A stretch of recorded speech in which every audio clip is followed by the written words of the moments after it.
చంచలమ్మ వాళ్ళందరూ అయితే రచ్చబండలో అంతా మాట్లాడుతూ ఉంటారు. ఇక చంచలమ్మ అయితే మీరు చెప్పాలనుకున్నది చెప్పండి అని అయితే అంటూ ఉంటుంది. అలా సత్యవతమ్మ నిజం చెప్తూ ఉంటుంది.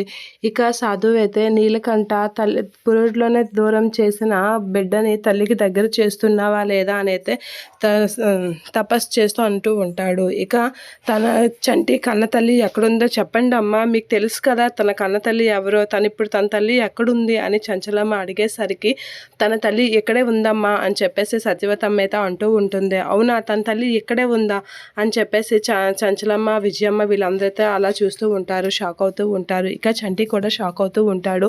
ఇక సింధూర వీళ్ళందరైతే సత్యవతమ్మ మాటలకి షాక్ అయ్యి అలా చూస్తూ ఉంటారు. ఇక సత్యవతమ్మ అయితే ఇలా చెప్తూ ఉంటుంది. అవునమ్మా, తనని పురిట్లోనే నేను దూరం చేశాను, తన చిన్నప్పుడే నేను తనని దూరం చేసి నా సొంత బిడ్డలా నేను పెంచుకున్నాను.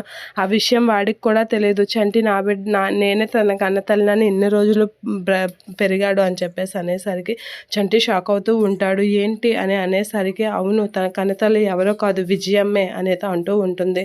అలా తన కన్నతల్లి విజయమ్మే అని అనేసరికి చంచలమ్మ ఒకసారిగా షాక్ అవుతూ ఉంటుంది. ఆ మాట వినగానే సింధూర వీళ్ళు కూడా షాక్ అయ్యి అలా చూస్తూ ఉండిపోతూ ఉంటారు. కేశవ కూడా షాక్ అవుతాడు. అదేంటి విజయమ్మ బిడ్డ కార్తికేయ కదా అని కేశవ